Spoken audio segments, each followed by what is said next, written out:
Hello and welcome everybody to another round of the ZGTL League here. This time it's Division 2 round number 4 for 19 laps at Le Mans. This is a very historic circuit here at the Circuit de l'Art here in Le Mans, France. And it's been a classic. I mean, you can pretty much just you can even talk to people who really don't know a lot about motorsports, and I'm sure that they will have at least heard of the 24 hours of Le Mans. We're not going to be doing 24 hours here though. I mean, as fun as it would be, I'm pretty sure these drivers would be very exhausted at the end of a 24-hour race here, or honestly a 24-hour race anywhere for that matter. But regardless, it is time to go ahead and we'll do the next best thing. We'll go ahead and get 19 laps around this very historic circuit here. My name is Rekus, aka Patrick Coleman, and I will be your host and commentator for today's race. And just going to go ahead and talk about some championship standings here before I go into a bit more detail about the track. So right now, taking a look at the driver standings overall here in Division 2, Mark Walton is currently on top of the championship here with 92 points. He's got 2 wins here. He won the last 2 races. He won the second race at Laguna Seca, and then he won the last race at Mount Panorama, which unfortunately did not have a stream. But he does have 2 wins here in the series, and 3 out of the 4 races he's been on the podium. Actually, I want to make a slight correction. He won the first race at Laguna Seca, and then the win here in Mount Panorama. He got second place at the second race of Laguna Seca, and his worst finish is actually a P4, which is pretty impressive there. And yeah, it's really awesome to see. Now we're going to go take a look at the team standings here in Division 2 just to take a look at who is our championship leader. Once I can get it to load on my end. And then we'll go ahead and talk a little bit about the track. The wind is perfect here, but it may change quite a bit. We did see in Laguna Seca that that it does change sometimes. There we go, that's the standings. So right now, the Golf Racing team leads us here with 122 points, followed by PLC, or Biscuits Ain't Just a Cookie Racing Company, PLC.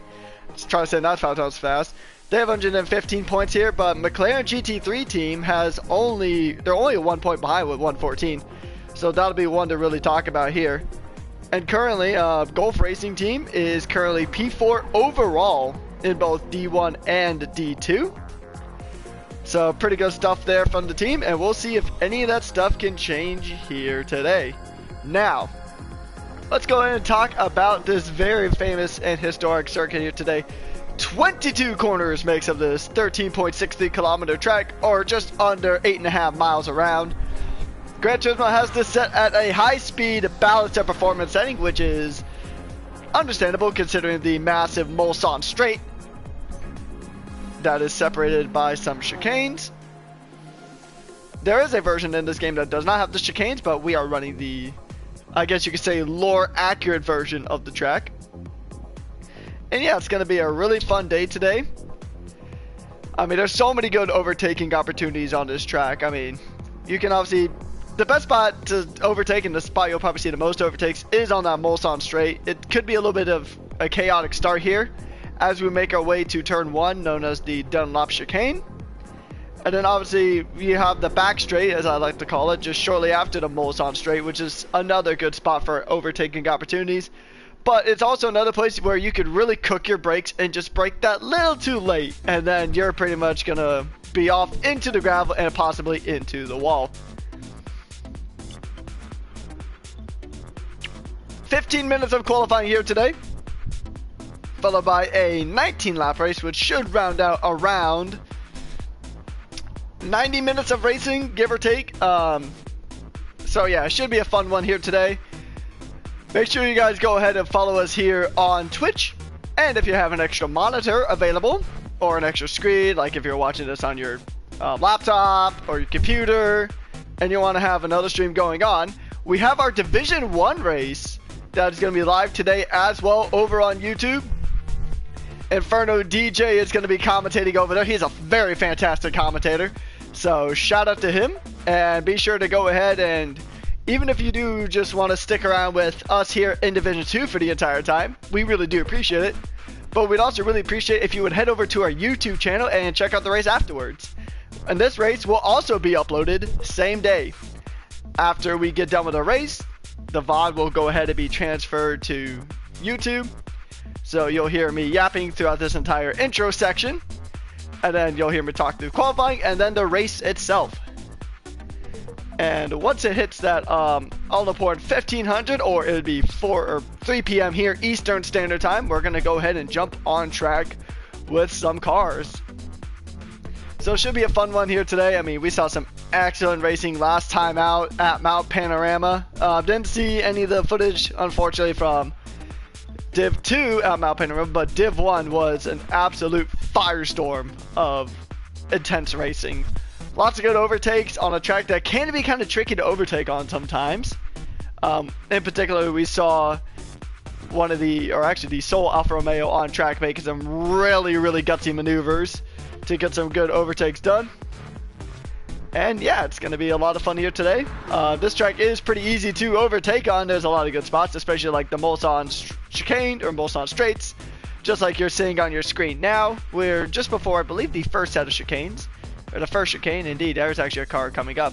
And actually, you know what? I know I said we would go at 1500, but I think we're going to go a little bit earlier.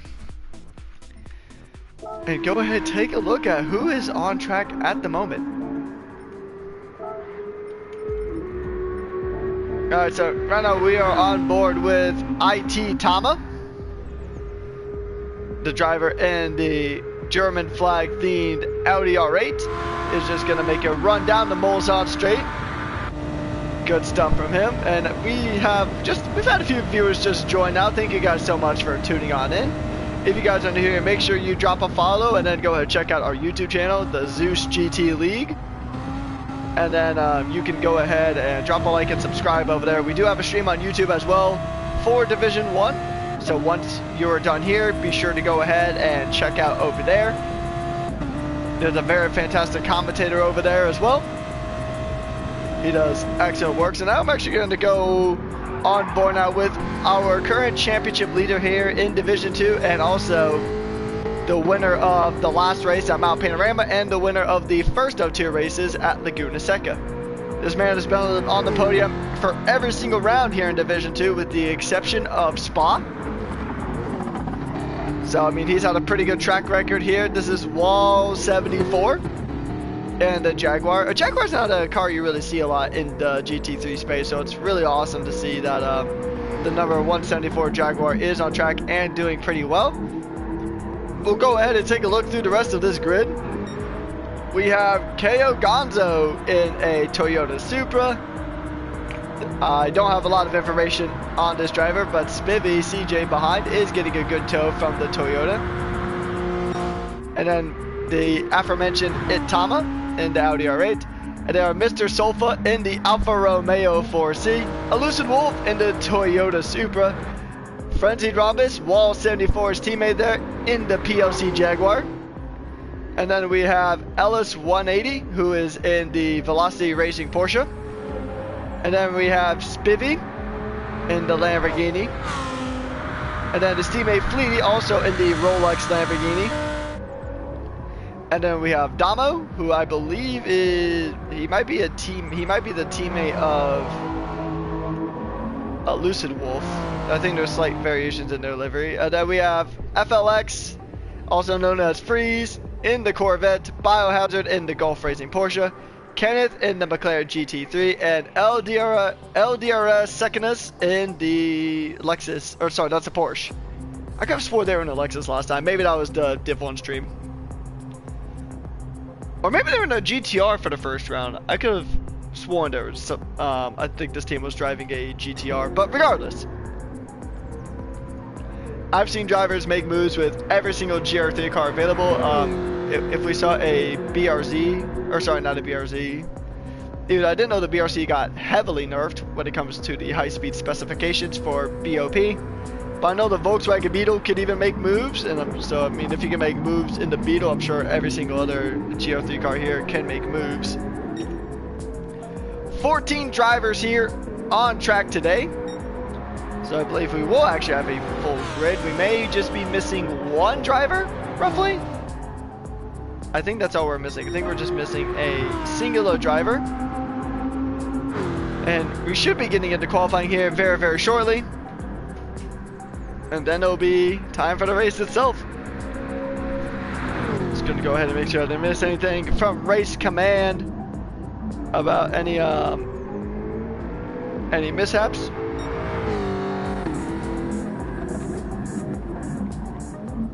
I don't believe so. I believe we have everyone. I think we're just kind of waiting for quality to kick off at this stage. So, should be a lot of fun here today. And I will take you from start to finish here. As we actually see the wind, initially when we joined the lobby, the wind was at 0.0, unless it just took a second to render. But the wind is now 20 feet per second. I think that's the highest we've seen all season long. So, but luckily this track doesn't have a significant amount of elevation change, and but it does have a few corners. You are going to get that pretty nasty tailwind. So drivers got to really try to work their hardest to keep the cars on track. I think we even saw a little bit from Wall there. The Wall looks like he went a little bit off track, possibly pushed by the wind, but we'll see how everything goes. Now, I will say the wind will affect some cars more than others. I know the Super Formulas and the Red Bull X2019 is the most affected by it, or actually I think any of the Red Bulls aside from the Red Bull Junior. I think they're all very affected by it. These cars, not as much, but you will still feel the effects of that tailwind at some parts of the track. So we might have had our last driver, just confirming. But I also like to point out just... these drivers put in a lot of practice when it comes to getting ready for these league races. I mean, just overall in terms of pure competition, we saw that the Jaguar before qualifying kicked off, the Jaguar actually had quite a bit of mileage on it. Yeah, there we go, just under 1700, and qualifying is go. Now, one thing to note here is that it is 15 minutes of qualifying, so you'll probably get around 5 laps of quali. And that'll happen. Oh, that's not the start that Wall would have had, or would have wanted. He got a 3-second penalty for pit limit violations. That's gonna be painful, but luckily he could serve that. I believe it's on that backstretch after the Mulsanne straight, I think is where he serves it. So, be a little while before he even starts his run to go ahead and start his first lap. But the current championship leader does have a penalty. We'll go on board to Tama, who is currently in second place right now.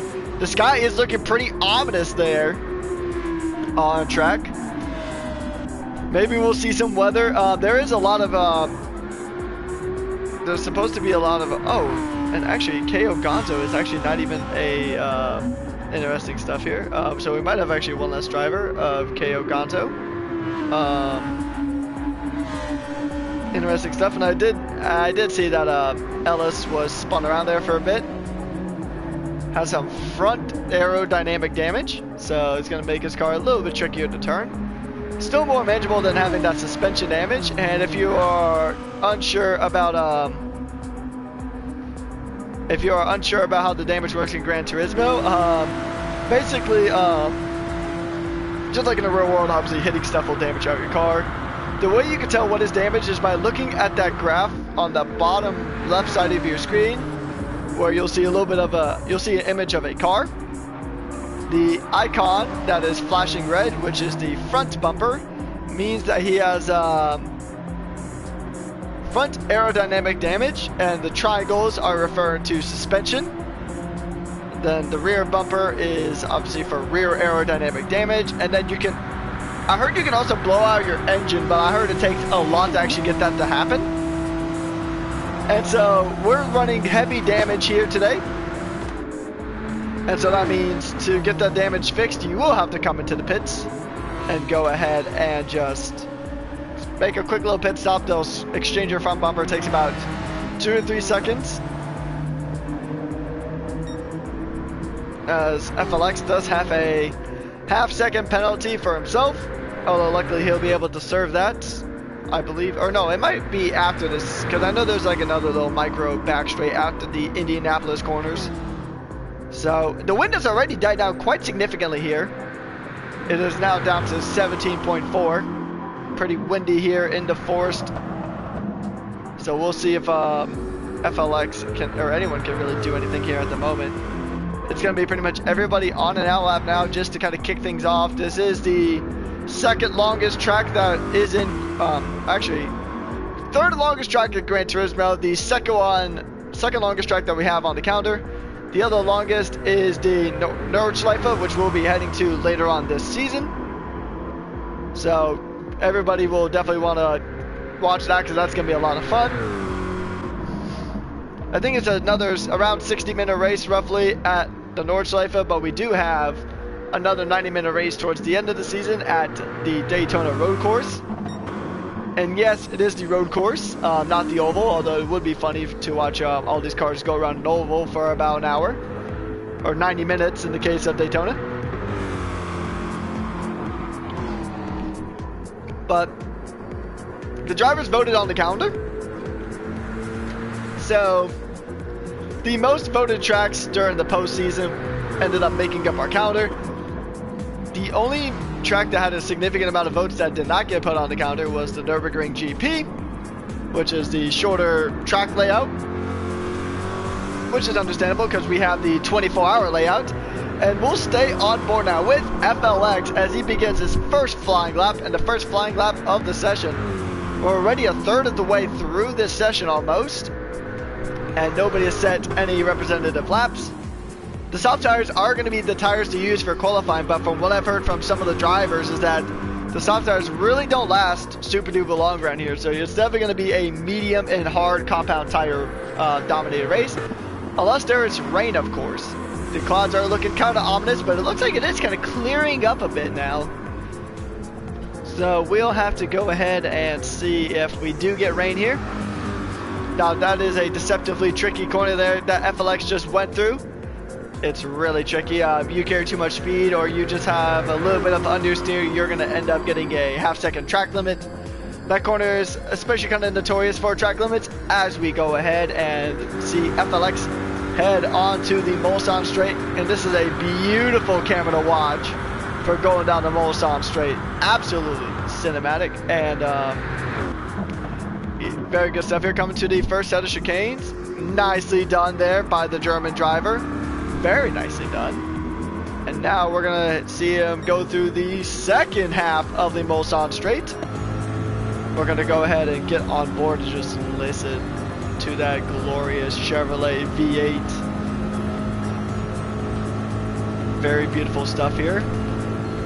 I'm just gonna go ahead and let y'all listen to it real quick, and we'll be back very momentarily.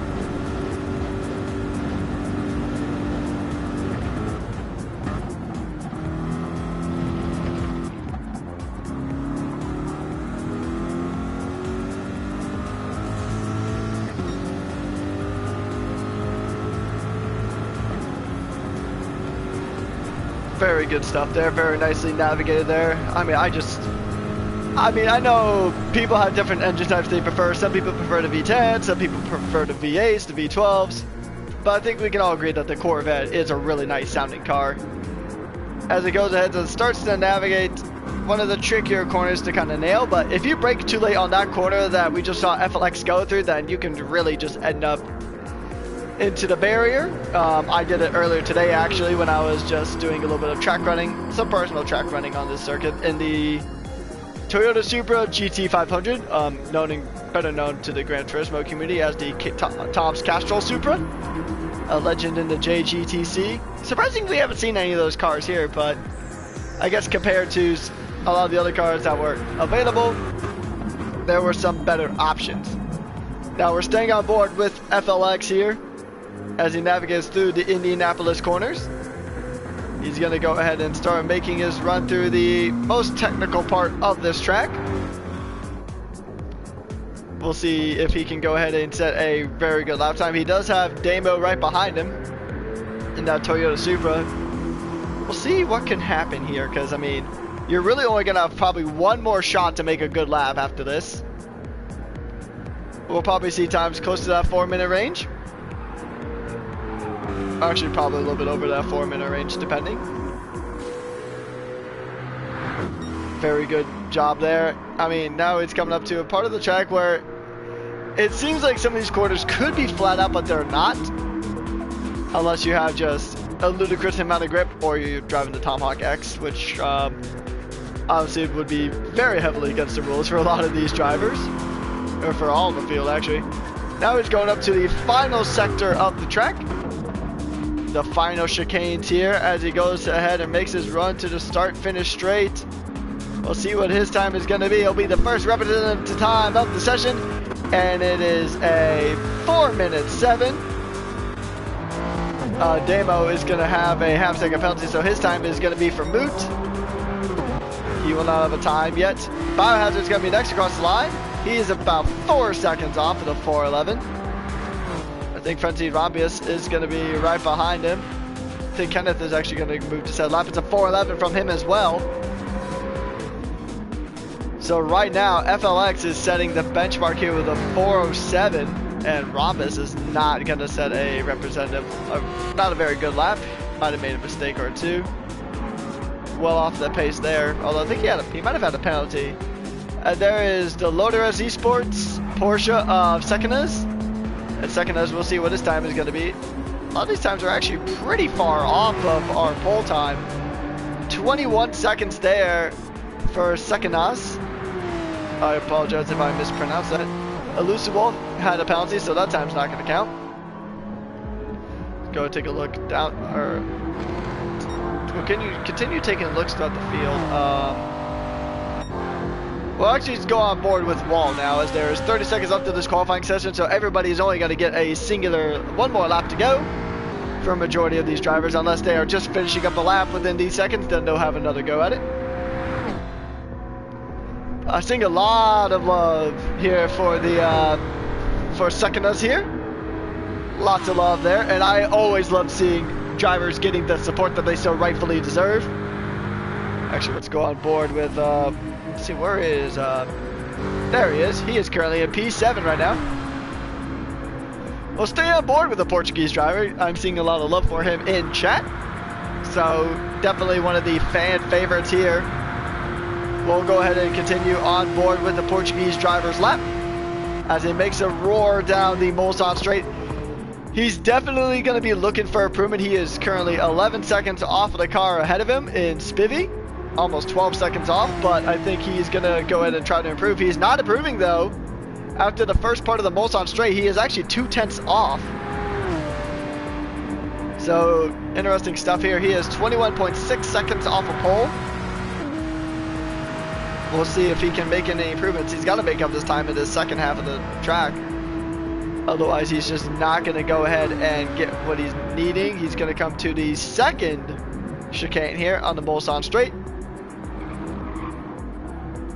He's going to put pedal to the metal now. Those soft tires are looking pretty crispy now after being on his third lap.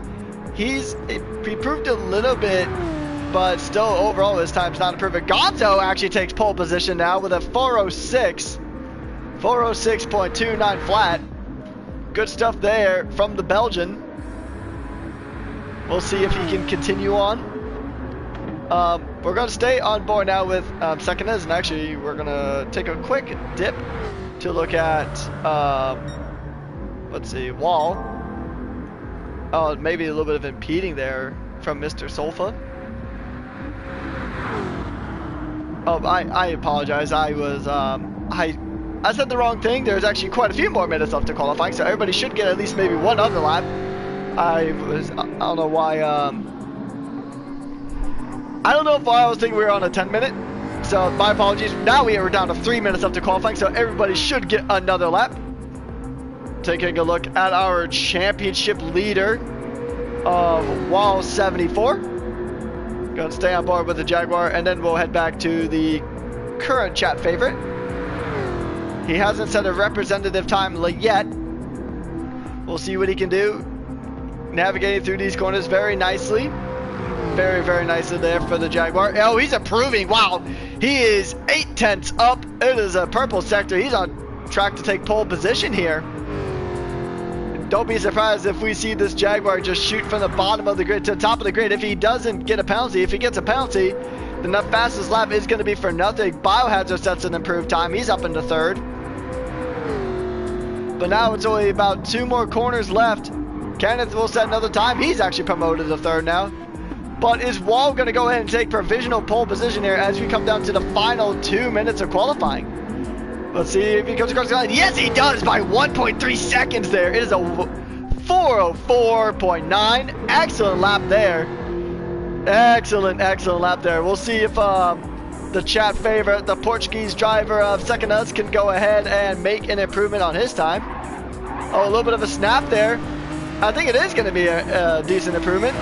It is going to be an improvement. He'll jump up to P8, 14 seconds faster, but he is still 8 seconds off. This will likely be the last lap for everybody unless people are just now starting their laps. So that is a massive improvement there from Secondas. That is exactly what he needed.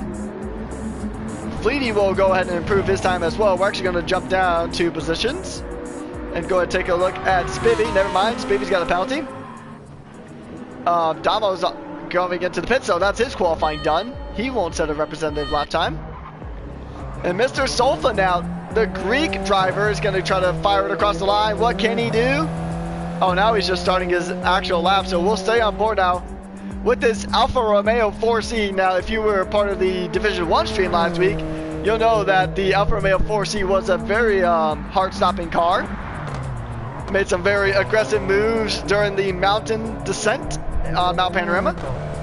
So we know this Alfa Romeo is really good for overtaking, and we know it can be a nimble car in these high-speed balance and performance settings, because both of the tracks run the high-speed BOP. So FLX is done qualifying. Damo, as we talked about earlier, is also done qualifying. We'll see now. We didn't really get any information if that was a purple sector or not. Now he's about to make the run onto the Mulsanne straight. Now, in terms of top speed, I'm not sure if the Alfa Romeo is as potent as some of these other cars, but we know it can make up for in maneuverability. So we know that the last sector is going to be really strong for this Alfa Romeo here. And time is up now. Everybody will have about 2.5 minutes to finish up their final lap. We'll see if Mr. Solfa can jump up or if anyone can usurp wall 74 here. He's going to be making it through the chicane. Now he's got one more chicane to go ahead and navigate through. The wind did pick up again a little bit. Oh, we have a spin there. We have a spin. I need to see who that was. Not sure actually who that was. Oh, you know what? Let's go ahead and check and see if it was Tama. Never mind, I don't have replays, unfortunately. Yep, oh, there we go. It was just super duper delayed. Oh, he just went straight. Yeah, it just went kind of straight there. Oh, that was Wall actually going straight.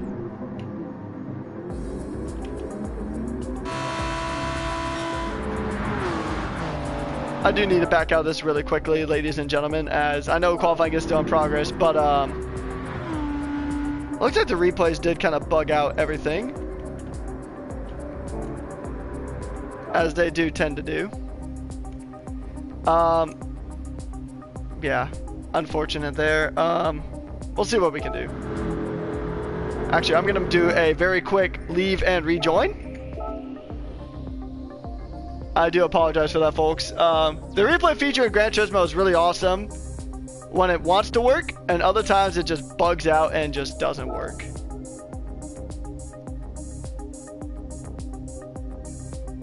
We will get back in as soon as humanly possible, ladies and gentlemen. I do, once again, heavily apologize for that.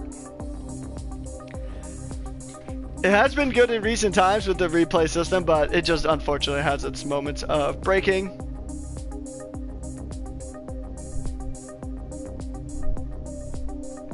So yeah, it's pretty unfortunate, but we get through these issues. We should actually still be back just in time to go ahead and get the qualifying standings. I really do apologize. It's the worst moment for that kind of issue to happen. Sometimes if a driver lags or the person running the replay has a bit of lag, it does disrupt the system. It's a very neat system, but it's a very delicate system. And I wish I could say this is the first time I've ran into that issue, but Unfortunately, that issue does tend to happen a lot. Maybe in a future update, if we don't get any other interesting vehicle choices. We're down to the final 12 seconds of qualifying, and I actually think we just wrapped up on qualifying. So, unfortunately, we did miss how the ending of qualifying went, but let's go ahead and still take a look at our qualifying results. Okay, we're gonna go based on this side then, because I guess due to us rejoining, second us has pole position according to this graphic, but I think over here is the more accurate graphic. So Wall 74 will go ahead and take pole position with a 404, and then we have a 407 for FLX in P3, followed by Elucid Wolf, Kenneth, Biohazard, Tama, Fleety, Frenzied Rhombus, Secondus, Spivvy, Ellis, Mr. Sulfa, and Damo. The latter two not able to set any qualifying times. And it's going to be an interesting race here today. We have 19 laps. And we will go ahead and see how everything plays out. We will be right back. I will jump back in whenever we get ready for the race itself. Don't go anywhere.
Okay, so actually I'm back now. I was originally gonna wait to go ahead and come back, but I feel like I need to talk about the weather here.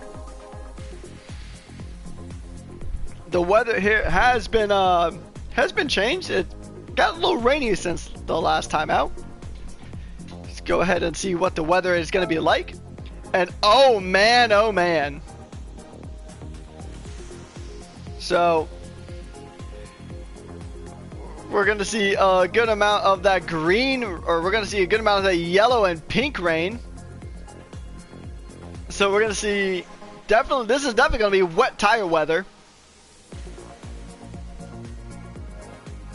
Yeah, so I would probably venture to say that wet tires are going to be the tire to go to on this track. So it'll be interesting, but although if we look at our current time and we zoom way in on the track, yeah, it's I would venture to say probably wet tires. I would venture to say probably wet tires would be the go-to. It looks like we're gonna end off with a little bit of blue, so it's probably gonna be wet for at least a good. I would say it's gonna be wet for a good first few laps. I would imagine. It'll probably start drying out around, this is a bit of a gamble, but it'll probably start like actually drying out and getting close to the point where we can use those dry tires. We might even see full slicks. I think we might just see like wets to inters. Because I think full wets are definitely going to be the way to go. There might be one or two brave souls that are going to try to brave it out on those intermediate tires, but if it were up to me, if it was me in that seat, I would definitely just play it safe and just go onto the racing wets. But there's a reason I'm in the commentary box and not on track. But yeah, it's gonna be interesting. I wonder if Div 1 has rain. I That's actually a good question. I'm gonna go check out if Div 1 has rain.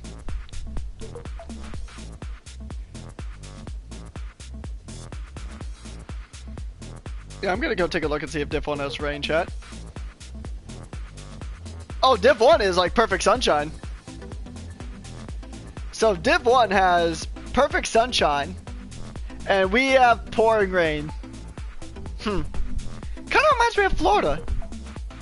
I mean, I can slander Florida because it's my home state, and it's where I'm at currently. So yeah, it's it's gonna be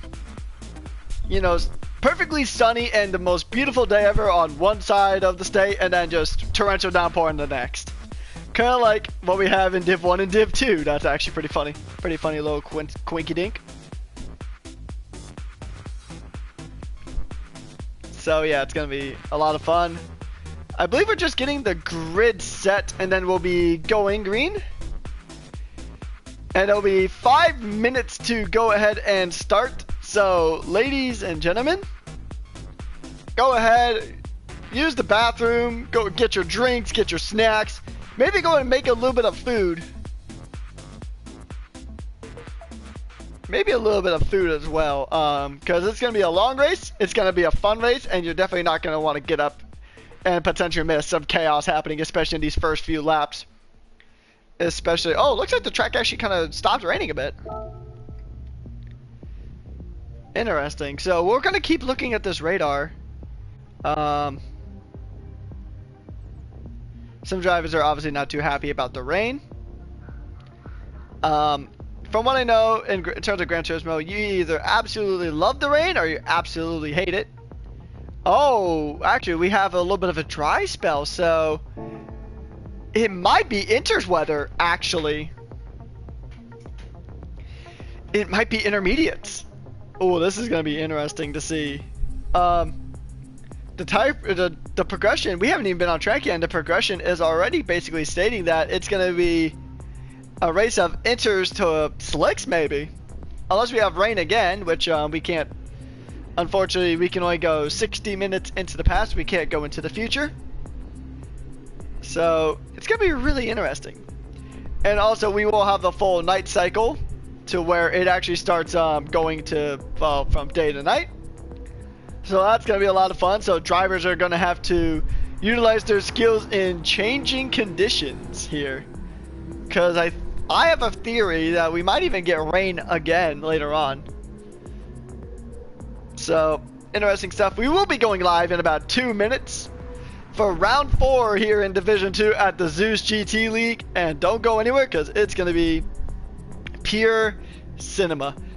There's going to be drama, there's going to be high speed overtakes, there's going to be low speed overtakes, and overall it's going to be a very fantastic race. If you're ready to see drivers push their cars through several different types of day with varying lighting, and same with the weather conditions, then you're definitely going to love this race. Drivers are going to be pushed to their absolute limit today here at the Circuit de la Sarthe, and it is going to be go time. We'll be back.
Alright, ladies and gentlemen, it is time for 19 laps around this famous French circuit, and I will take you from lights to checkered flag here. With the weather being tricky and the timeline being tricky, it'll be interesting to see how this race goes. And we have Wall 74 gonna go ahead and lead us to a rolling start that will get us to green. Intermediates there for the British driver in that Jaguar from the PLC team. And it's lights out and away we go, and Wall gets a fantastic launch actually, but actually so does FLX. I would argue that FLX got even a better launch. You can hear the rain pelting the track. And it is an excellent start. These front two got a really good launch. A really good launch now as we go on board with the Corvette of FLX. Trying to go ahead and chase down Wall 74 here.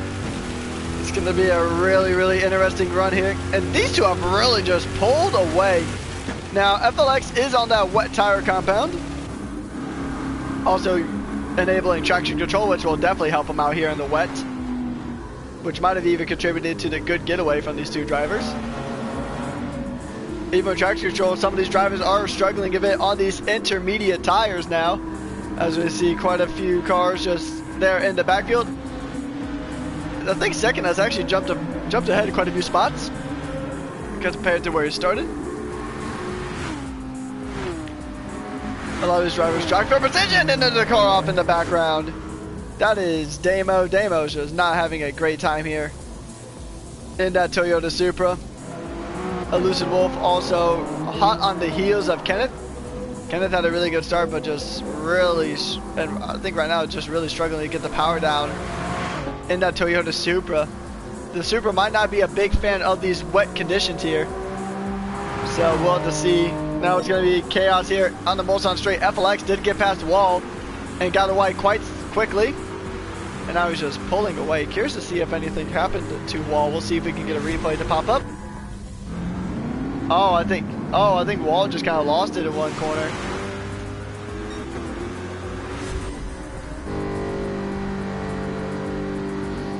Wall might have went deep, or something must have happened, because he did drop quite a bit away from FLX, but it's still early stages here in this race. It might also just be that the intermediate tires are just not optimal. You can see on the moisture meter on the left-hand side of your screen, just right next to the lap time counter, or the race time counter. You can see that it is getting into the blues.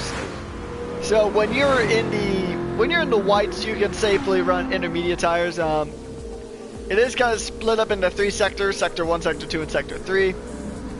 Sector 1 is kind of like, you could maybe run intermediates, but it's kind of at that crossover point. When you're in the 2, you're definitely on intermediates. And when you're in 3, and Tom actually goes off, he goes very deep there on the exit of Mulsanne straight. We're seeing a few cars spinning around now in the backfield. And at the Mulsanne chicanes, actually, we have seen two cars actually spin. And Tama now is going to be under a lot of pressure now. You can see that moisture meter popping up into the blue at some cases, which does mean that it is wet tire weather. We're going to actually go on board now. Oh, looks like maybe a little bit of contact between the two. That's a maybe. We're going to be on board now with the Lamborghini Huracan. It's going to be V10 versus V10 here as they scrap it out here. Going through the Indianapolis corners. It's excellent racing, and that's a send if I've ever seen one. What a maneuver there. We need to get a replay on that one. Beautiful ascend. We're going to get a look at it from a different perspective here. And yep, he was just later on the brakes, and he was able just to hook it around, and he is going. Excellent stuff there from Fleety, but Tama is not going to give away that position without a fight. So it's going to be the battle between these two V10 powered machines. Tama was looking for a move now. Tama does have a move, and the Audi R8 returns the same move. It's a return to sender as we see Biohazard with a penalty. Oh, and someone's around. That's Wall. The championship leader has spun around. And now he's got to wait for a good chance to go ahead and get a spot to clear up on track. Now we got to get a replay on that because that was really unfortunate. What if he just lost it? Yeah, he just kind of lost it there. Yeah, he just kind of lost it there, which is really, really unfortunate there. So he's definitely got front damage. He's got to go get that fixed. It looks like it stopped raining though on track, so this track is going to start drying out. It'll be time for, if you're on the wet tire, you'll definitely want to consider intermediates at that point. Or on the longer parts of track, you can do what FLX is doing. And FLX is, so there's a thing you can do with wet tires, because wet tires typically have less durability than intermediate tires on a track that's drying. So for wets, you really want to use those for like when the track has like standing water or overall just a very wet surface here as we descend into the night here on lap 2. So what you can do on the longer straights is there's going to be a dry line that's forming, which is going to be better for the intermediate tires. But on long straights like what we have at the Mulsanne straight, you can actually go offline and go onto the wet patch of the track and cool the tires off. As the tires get, as we know, the tire temperatures have to be within that specific range to go ahead and operate to their most optimal window. So in that case, you're pretty much cooling down the tires to where they don't overheat. Because if the tires overheat, they start to degrade a lot faster and they just lose less grip. And you're actually seeing FLX do it right now. You can see that he is on the wetter part of the track. He'll transfer to the dry part of the track once we go to the chicanes here. It actually kind of looks like a lot of the track is still around the same in terms of how much water is on track. A little bit of a stop there from the German driver, but he has seemed to really nail these wet conditions down to a T. Tom is now up in second place. We'll see if there's any close battles here on track. It looks like Sekinas has actually moved up quite a few positions now. The Portuguese driver, he is going to be under attack from Biohazard here pretty soon, but I think Biohazard still has a penalty. He does. He's got to have second penalty, so Ellis, or that's actually Mr. Solfa. Mr. Solfa will be a bigger threat in Alfa Romeo. We know the Alfa Romeo is really nimble, so what it may lack in top speed, it might be able to get this Porsche on the corners. And it looks like Mr. Solfa was doing really good on these corners. It looks like he caught up a little bit, but I think he had a little bit of a wiggle there, which caused him to lose time to that Porsche up ahead. See a picture of the different headlight colors between yellow and white. In terms of performance, you don't really get any, you really don't get any benefit, whichever one you use. I think it's just more down to driver preference. If they want to run the yellow, if they want to run the white. You don't really get any performance buffs. If you're a driver that prefers to use the yellow or a driver that prefers to use the white, go ahead and let me know your reason in chat. I would actually be really curious to know, because I've never really had a preference. I'll just use whichever. Yeah. So let us know in chat if you prefer the yellow headlights or if you prefer the white headlights. Staying on board now, because it looks like Solfat's really caught up to this Porsche here, but it's going to be tricky to make a move in these conditions with the track the way it is. Looks like even a good amount of oversteer there for Mr. Solfa. It looks like the back end is just getting really squirrely on that Alfa Romeo. We're getting to almost a crossover point where the intermediate tires are going to be the more favorable tire here. Probably sooner rather than later. And oh, he's got a much better corner exit there than Sekinas did, and Sekinas is going to go ahead and lose a position to Mr. Solfa. And it seemed like he lost a fair amount of time there, but the Porsche is not going to let Mr. Solfa by without a fight.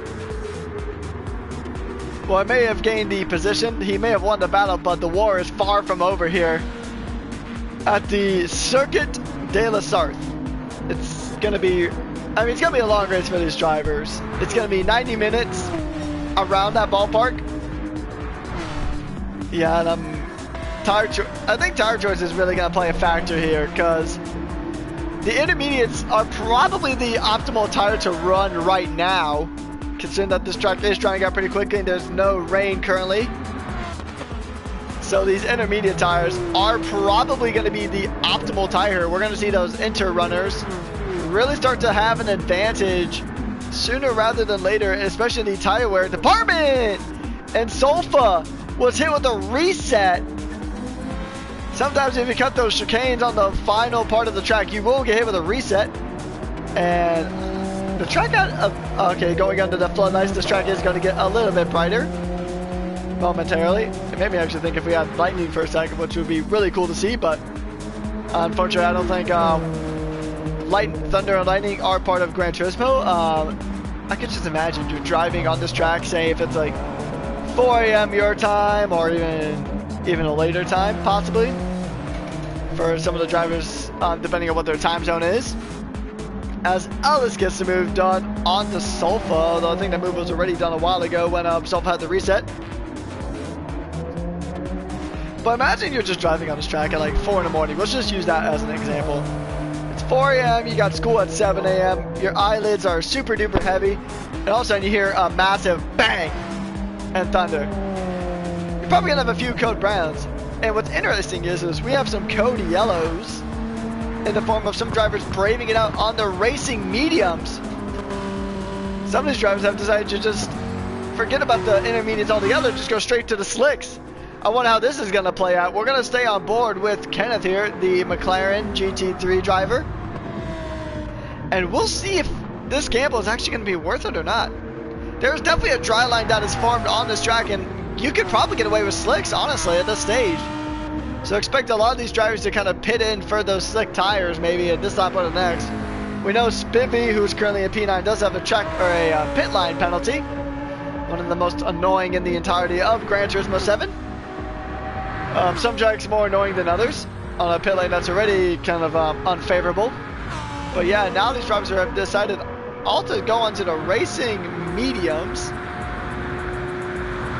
And we'll see how these mediums kind of fare compared to the inters. It's going to be really interesting. We're going to slingshot back up through the field a bit. Thought there were some drivers pretty close, but I guess not. I mean, Secondas does have a half-second penalty, which will likely give his position up to Ellis, the Velocity Racing Porsche behind. So we're going to go on board and just see how it looks. I mean, you really can't see much. You just see an ominous pair of headlights kind of looking at your car. That's actually kind of creepy to think about.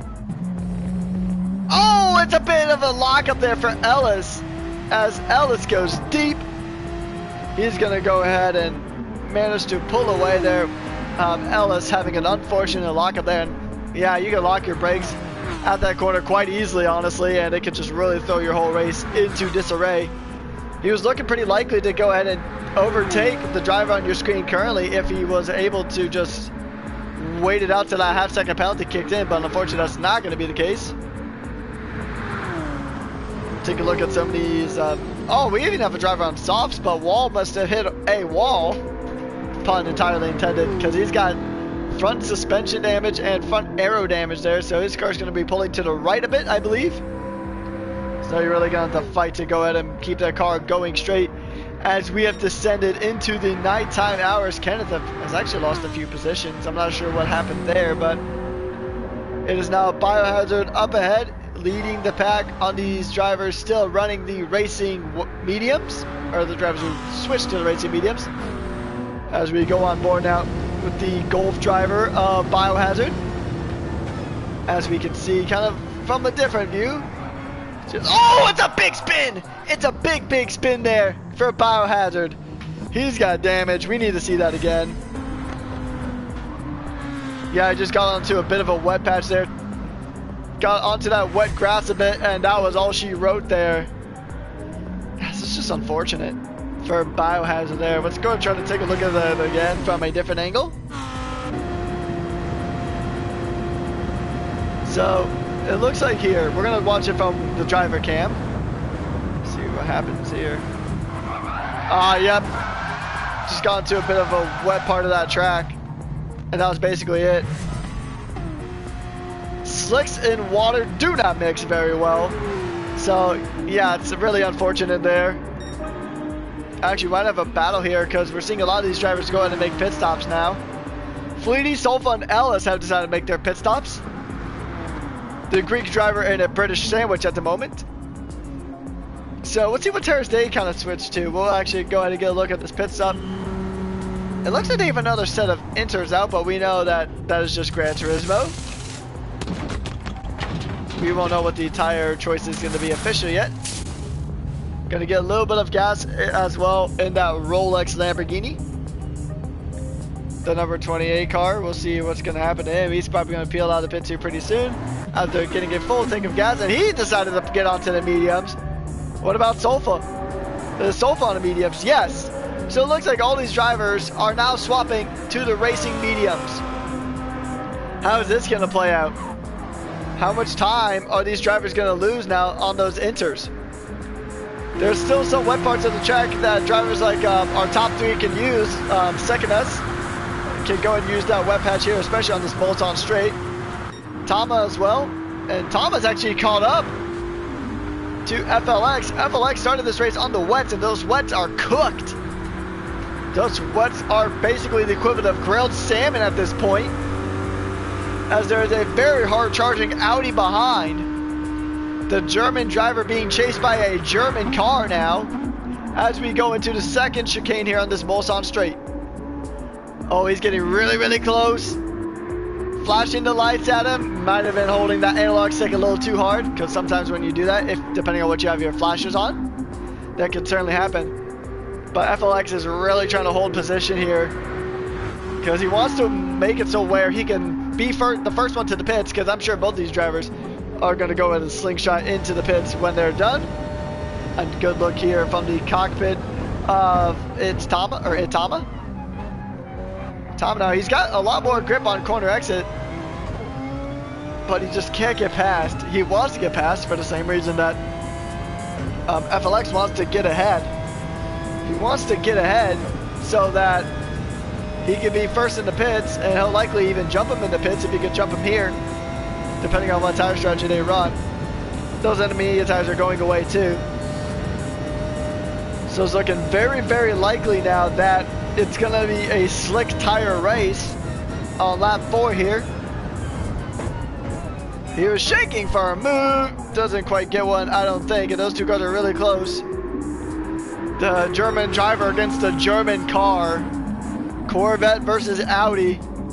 Those two cars are so close, but really clean racing from the pair of them. Looks like Tom had a bit more grip on corner exit, but FLX was just able to get out of the corner quicker, and he will retain that spot as we go on board now with the German driver and just get a look what it's looking like from that rear wing camera.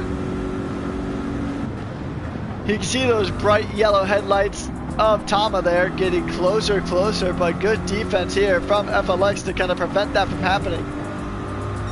And I believe, while this is definitely a battle for the lead here on track, it could be even going into the pit stops as well. So it's a really tight battle here between FLX and Tama as they battle out through the final sector of this race, and we're probably going to see both of these drivers come into the pits at the same time. It's really going to be do or die to try to get this move done before the pits. And oh, actually Tama's staying out. Tama is thinking he's going to go for the overcut now. I mean, those wet tires of FLX are certainly there's a cooking phrase. They're flame broiled at this point. They're probably resembling a very nice and very tasty grilled salmon dish. So grilled to such perfection that Gordon Ramsay would approve of. As we see, he's going to come into the pits, and second is actually going to be coming to the pits. But did Tama make the right call, though? That is the question on everybody's mind right now. Did Tama actually make the correct call? That is an interesting choice to stay out. I mean, yeah, you can look, the moisture meter is basically non-existent. So he's going to lose a lot of time to those cars behind, but maybe he can benefit from some kind of incident happening. That's the only thing I can think of, but we're going to go ahead and slink down the field a bit. See if we can catch any really interesting battles here. So, Stecknaz made his tire change, and now he's going to get some fuel himself. Putting some fuel into the Porsche. As we go ahead and check down the field to see if there's any other battles going on. This field has kind of spread out quite a bit now. Some drivers even opting for the racing softs, but this is definitely now a slick tire race. I mean, I definitely do not see Tama making another lap. It is possible, but we'll just have to go ahead and see how it goes. It's going to be really interesting to see where he comes out and how much time he loses. I mean, you can even see the timer on the top left of your screen. He is just losing tenths and tenths of seconds. I mean, it's like he's losing a tenth every 5 seconds. So he's going to lose a lot of time to FLX and Fleety behind. Looks like it was actually a really good pit stop there. FLX got the most fuel there. I mean, that's just the thing about the pit stops on this track. The pit stops on the Circuit de la Star take quite a while. So, I mean, getting in first is really going to be a massive advantage on this track. Some tracks have shorter pit lanes. This track is probably one of the longest pit lanes in the entirety of the game. So long, I think it's even kind of unrealistic how long it takes to get in and out of this pit lane. Now, Solfa is going to go and make a pit stop himself. Jumping onto those intermediates, onto another set of, from mediums to mediums it looks like. So, interesting call there. Maybe had some damage he had to go to get refueled, or maybe he didn't pit at all yet. We'll see. Still, this is actually the other Jaguar, Frenzy Rhombus, who has some damage here. He's got the front right suspension damage. Biohazard, no damage on his car. Elusive Wolf doesn't have any damage. Actually, scratch that. Elusive Wolf has a ton of damage. That car is held together by duct tape and dreams at this point. The American Supra having front left suspension damage and rear backward suspension damage. Or, sorry, rear right suspension damage, and then both aerodynamics are hurt. The car must have gone to a pretty massive accident there. Taking a look through the rest of the field, Spivvy is okay. Lots of damage there for Wall as well, so today has just not been his strong suit. Not really a good look for his championship aspirations, as Kenneth's actually gone around. He's doing donuts there. Luckily there's no car close to him ahead or behind.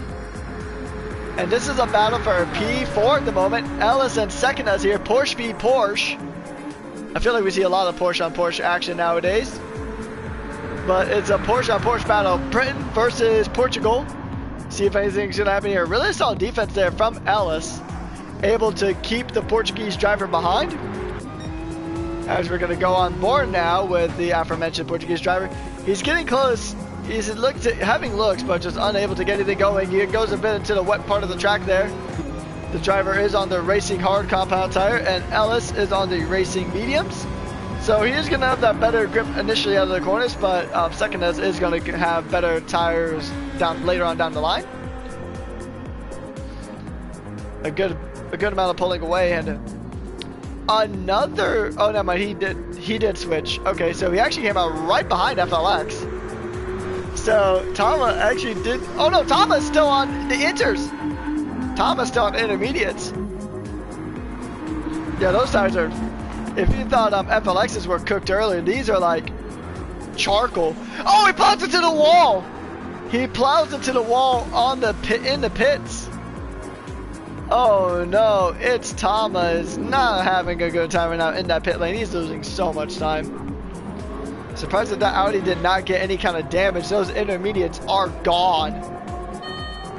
So yeah, really unfortunate there for the Audi driver, and FLX has such a good lead in this race. He might be looking for a race win here in France.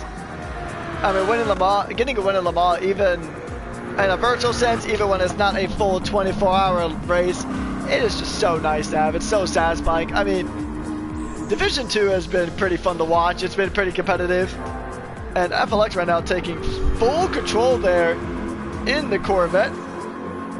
Go and take a look at some driver standings, specifically for the driver we are currently on board with, FLX now. We'll see some official standings for him. He's actually not doing super duper hot from what it looks like. Just taking a look now.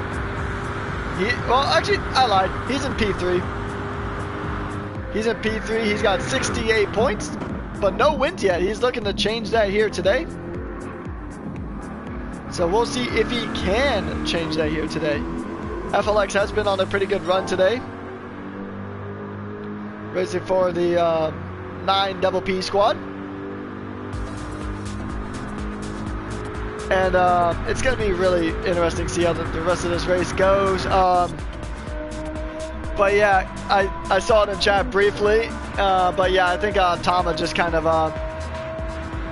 his race just kind of fell down the drain. I think he went a lap too long on those intermediate tires, and then just obviously those mess ups in the pits. And he's got a 3-second penalty to boot. So I think that's just not going to be, it's not going to be the race that he would have wanted there for the Audi. And track limits there might even give him another half second depending on how generous the game is feeling. Looks like it will be pretty generous, so they're not going to give it to him this time out. Some parts of the track are still pretty wet, but other parts are bone dry, like what we're seeing now on this Mulsanne straight. I'm going to take a look and see if there is any close battles. Maybe? No, not really. Not really. We'll go and pick a car who's about to go down the Mulsanne straight, and we'll do kind of an ASMR run. We'll go on board with this Jaguar. Actually, Mr. Solfa's right behind him, so we'll hop on board with the Alfa Romeo 4C, and we'll just... Actually, no, he's going to try to make a move, so we'll stick around for a bit longer.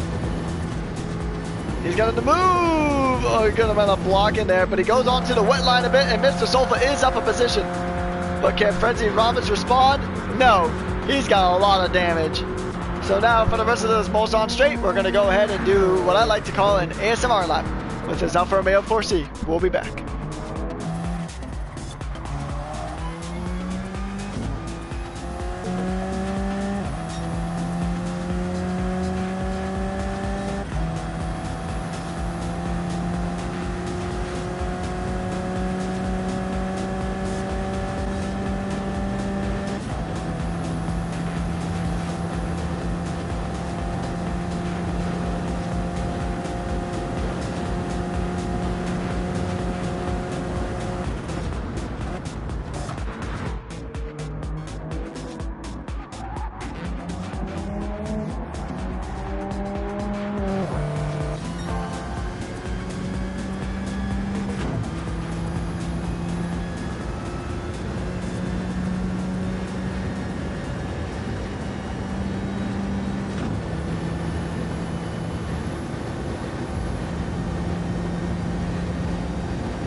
Alright, we are back, and I saw a question in chat asking if it is okay to ask a question, and my response to that is 100%. Feel free to ask anything, and I will answer it to the best of my ability. I like to make sure that our viewers are the most informed that they possibly can be, and that is partially what my job is as a commentator. So yeah, go ahead and ask anything in chat, and I will answer it to the best of my ability. We're going to go ahead and switch to a few different POVs now. We are currently on lap 7 out of 19. Race has been going by pretty smoothly, some more than others. As we see a lot of damage there for Wall, so he's probably going to take a lot of time into the pits. But I feel like that car might actually be pretty balanced at this stage of the race. And actually, it said Elusive Wolf was actually really, really close. What car do you think is the best for the World Touring Car 900 races? That's a good one, honestly. If you can, ideally what I would recommend is if you can get a GR1 down to under 900, that's probably gonna be your best bet. Most of them, like, and I'd recommend one of the newer ones if you have them.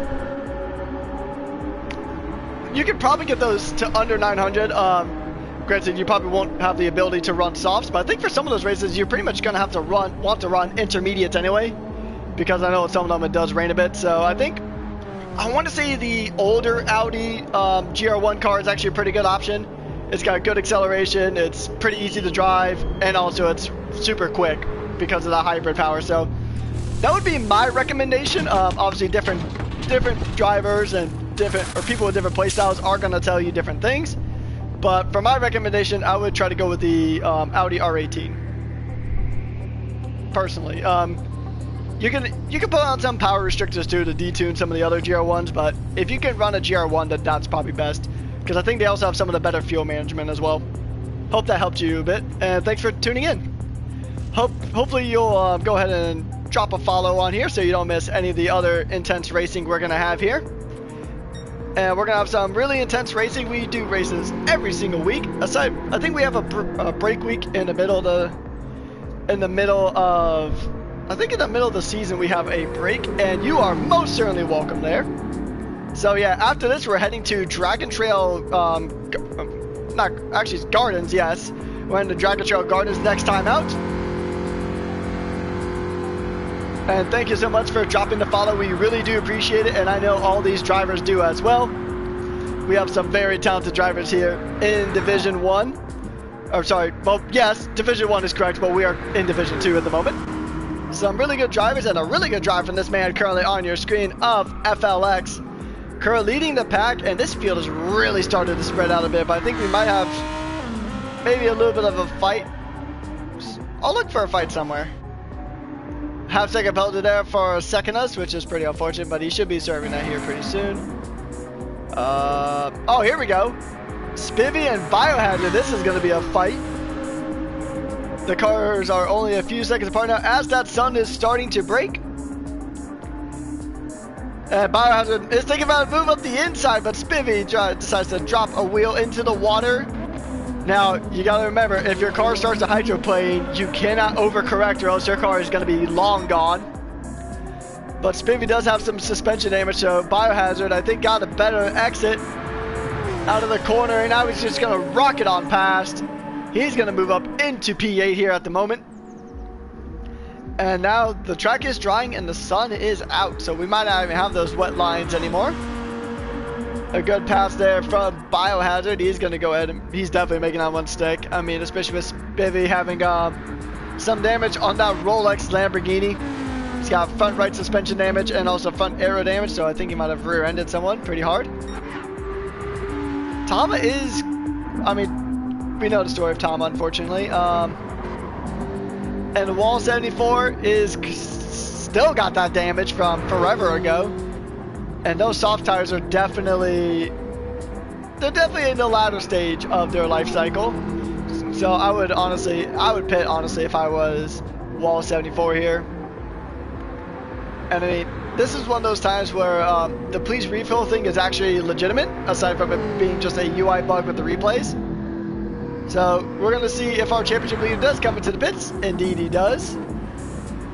He's gonna go ahead and slow that car down, get into the pit lane, and now time for one of the longer pit lanes in the entirety of Gran Turismo. They're just gonna sit there for a little bit, have some fresh slicks ready for the British driver and our current championship leader in Division 2. We're just gonna go ahead and wait for him here a bit. Yeah, this pit lane takes so long. It takes longer than it really needs to. Hoping in a future update they actually kind of fix it, because I mean, I think my personal Hyundai Veloster could probably get to that pit spot quicker, but I mean, I know it's a video game, so not gonna be the most realistic. He's getting that damage fixed, so he's opted to get the suspension damage fixed, but not the aerodynamic damage. Maybe that will be fixed when he gets fuel. We'll have to see. He's probably going to fill up all the way in that PLC Jaguar. And he's going to go ahead and send out of the pits. And he's second now. Yep, there he goes. Fixed all the damage. And he's back out on track. We're going to go ahead and just head up a few spots now. Biohazard really pulled away there from Spivvy, but Spivvy does have that suspension damage like we talked about earlier. So let's just keep looking. Not really any battles happening here at the moment. So I'm going to ask you guys, How's your guys' day going so far? You guys having a good day? Got any plans for the weekend?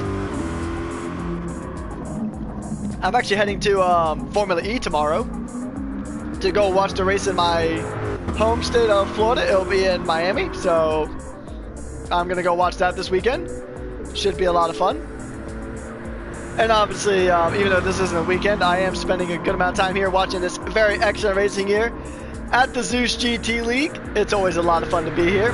I look forward to it every single week because I know there's going to be some certified banger racing here every single week without fail, whether it's Div 1, Div 2, or even a special series that we may run. Although I don't think we've ran one in a while, but I know the drivers here are very, very talented. And there's a reason why they're competing here, because they know they got talent and they're showing it off here.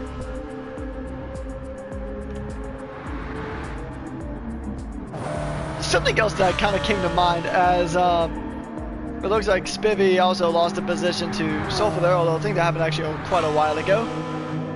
I still owe Freeze a track drawing at some point.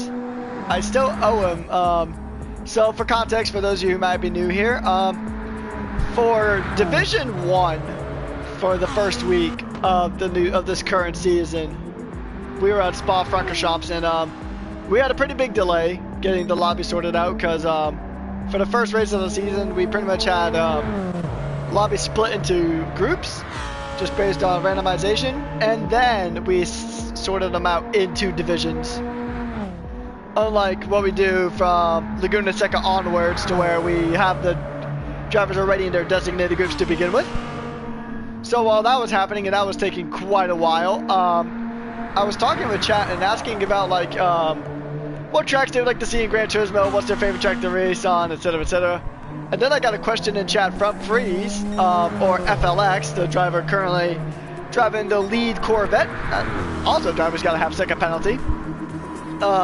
He asked me about my ideal track, and I told him I would get back with him. I owed him that track before Laguna Seca, and I still yet to give it to him, so I do apologize.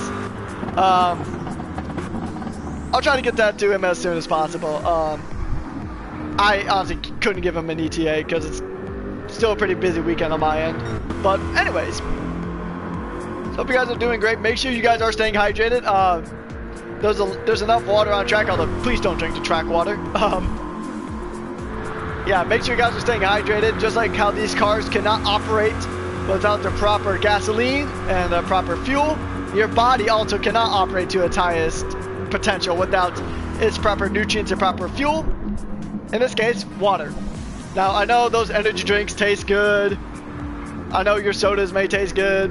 I mean, well, I do have water next to me. I also have a energy drink. I'm not going to say what brand because I don't want to potentially have some sponsor issues.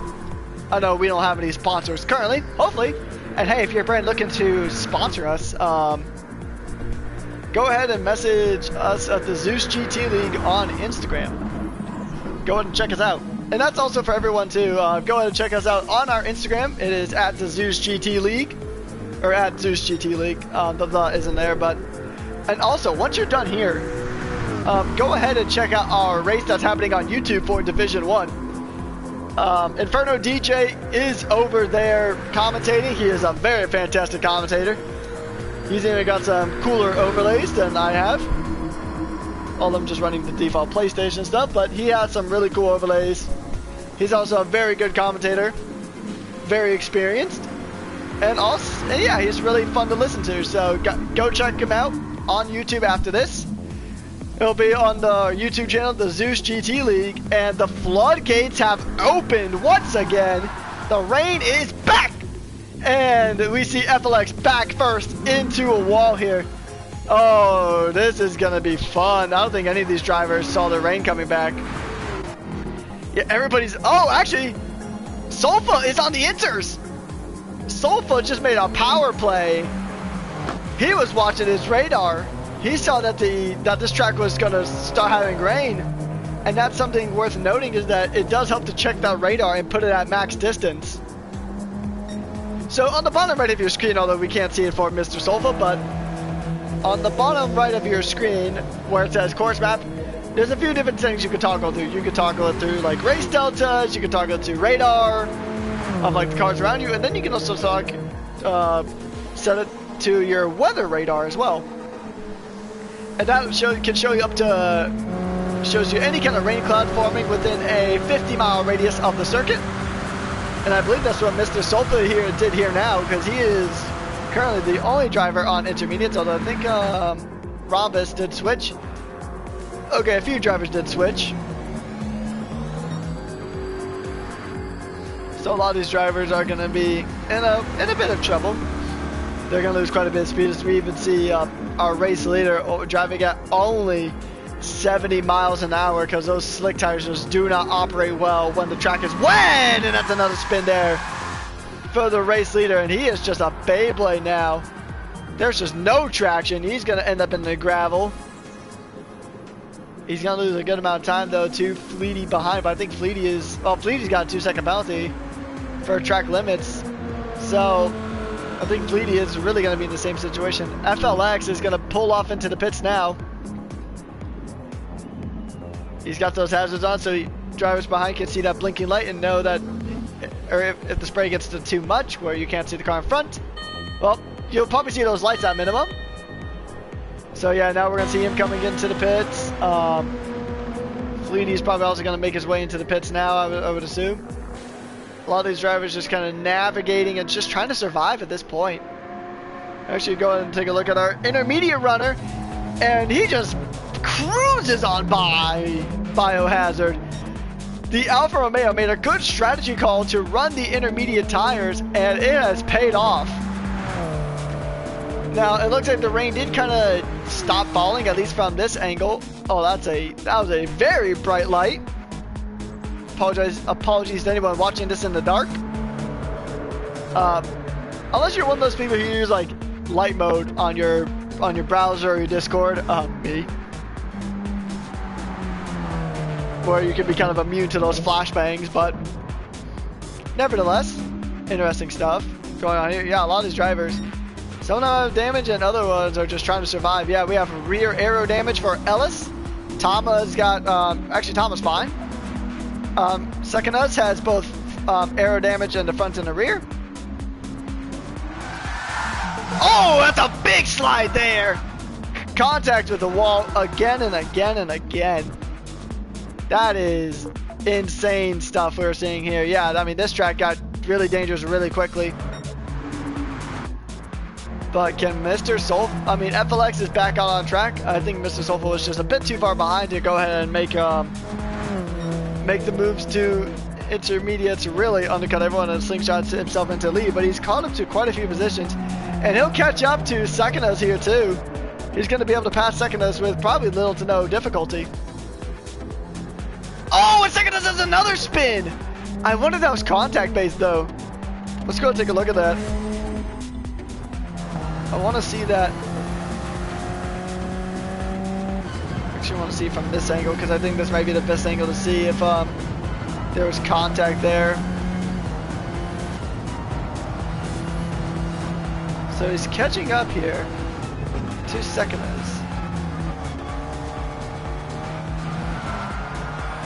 If there was, it was definitely netcode. If there was, it was definitely netcode. Didn't look like contact. It did look like Solfa did have to hit the brakes to kind of avoid it, but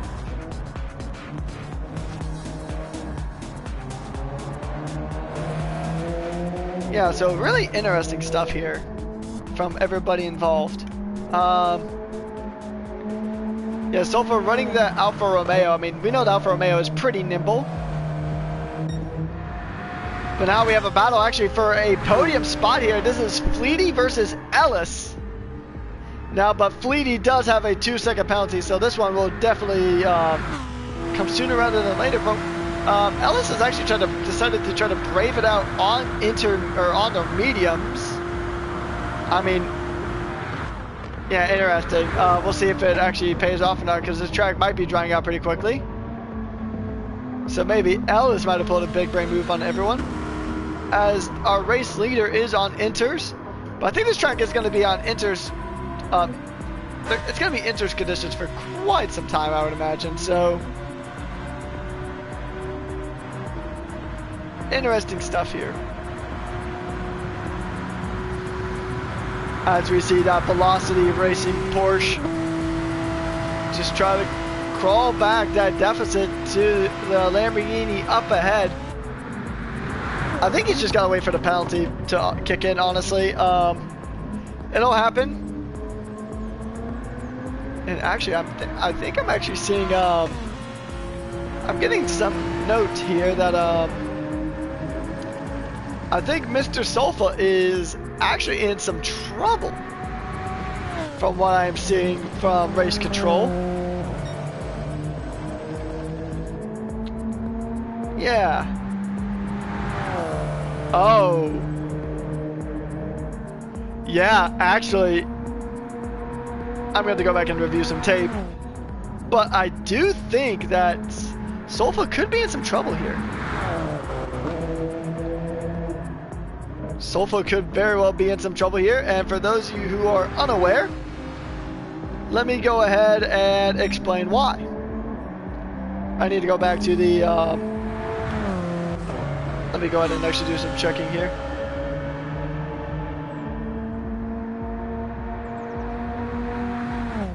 Because I think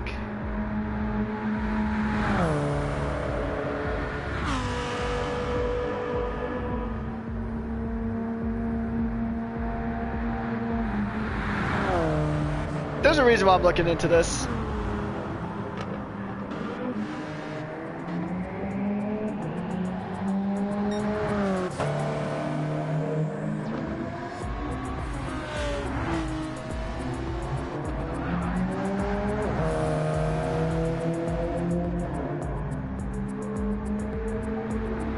I apologize for the awkward sounds, everyone. I'm just trying to find something real quick.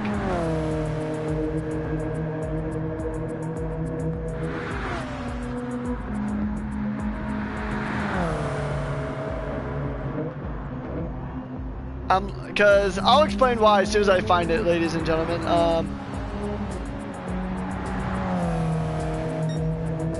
Aha! Yep. So I have found it. So, there's a bit of a problem here with Mr. Sulfa, and the problem is that you are not allowed to switch cars mid-season.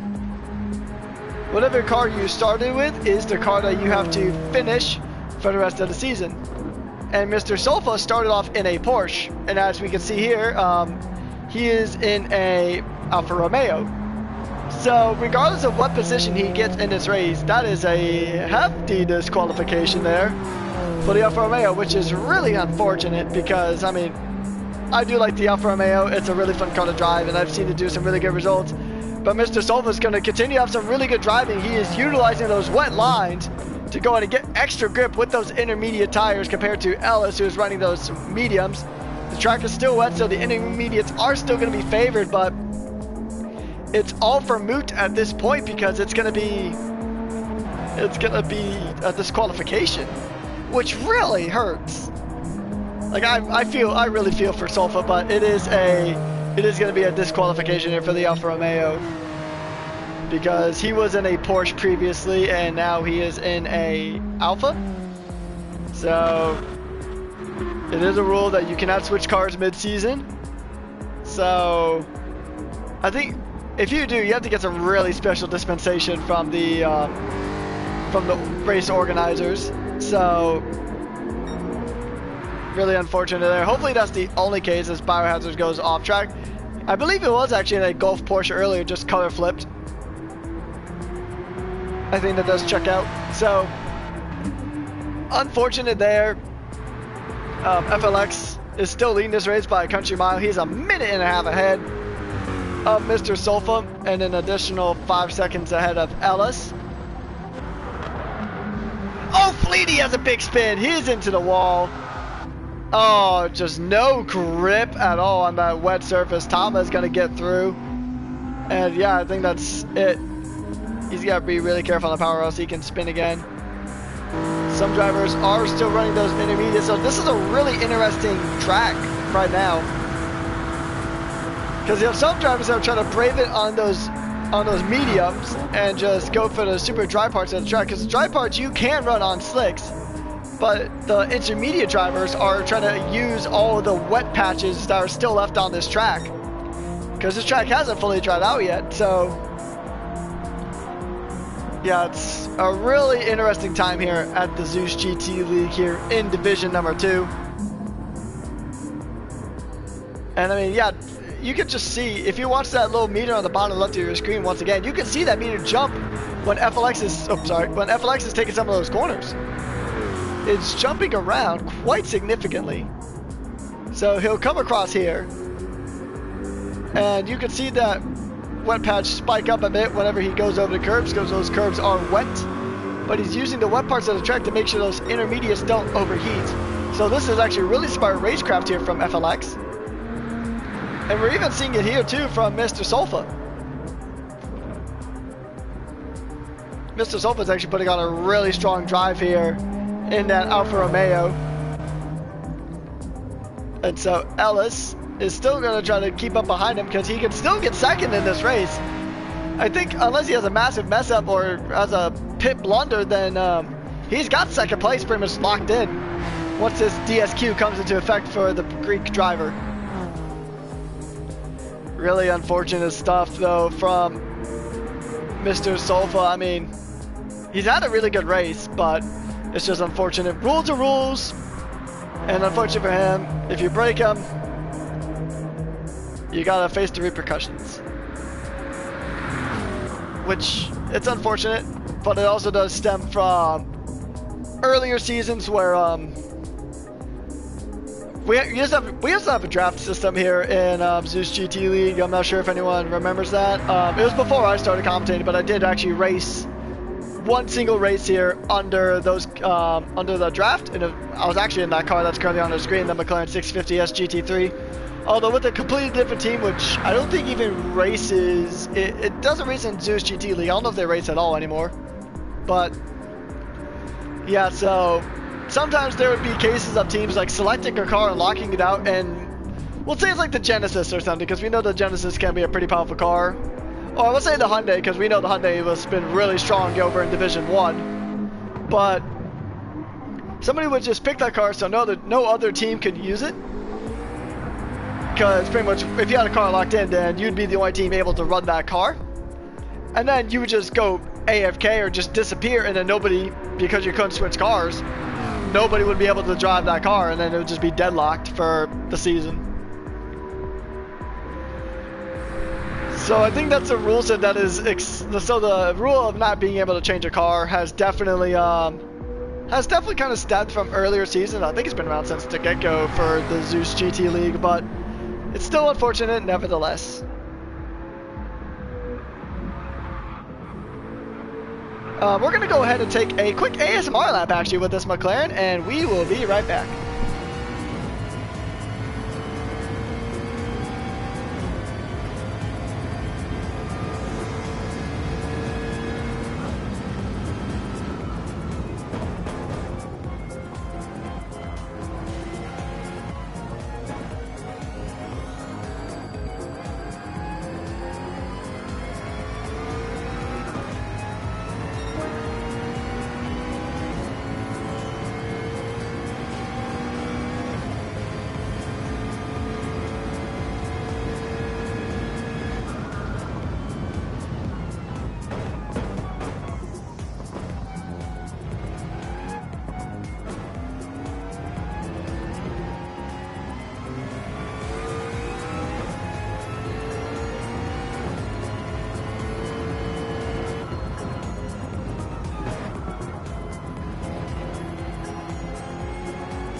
All right, very beautiful sounds there from that McLaren 650, yes, as we are actually getting close to the end of this race. Time kind of flew by on us here, but still have quite a ways to go. It is still, we still got quite a few laps left to go here in this race. For the driver currently in the lead, FLX, he's only got about, let's see, he's got about 6 laps left to go in this race. So about another 18 minutes left of running for him, give or take. Ellis is almost about to be on the lead lap. He technically is just a bit further back. So he'll be good to go. And Solfa did make a pit stop for those fresh racing mediums. So then we have Elusive Wolf, we have Tama, we have Kenneth, Biohazard, Fleety, Wall, who has a half-second penalty for track limit violations, and now we're definitely at the stage of the race where the intermediates are not viable. We have Rhombus, who has a 3-second penalty and a bunch of damage. And then we have Spivvy, we have Sekinas, and Damo are our 13 drivers left. Well, we started with 13 and we still have 13.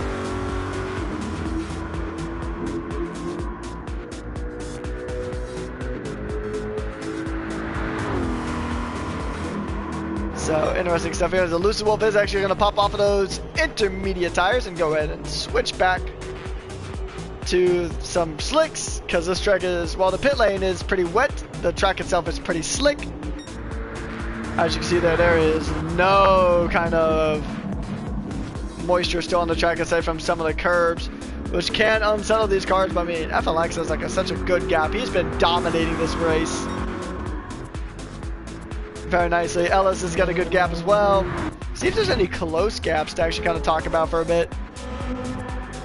Not really. Yeah, this field is really spread out here. So we'll actually just go ahead. Actually, let's see. We'll take a look at Elusive Wolf here in the anime-themed Toyota as he goes ahead and fuels up and switches to a set of soft tires. Now that's an interesting call.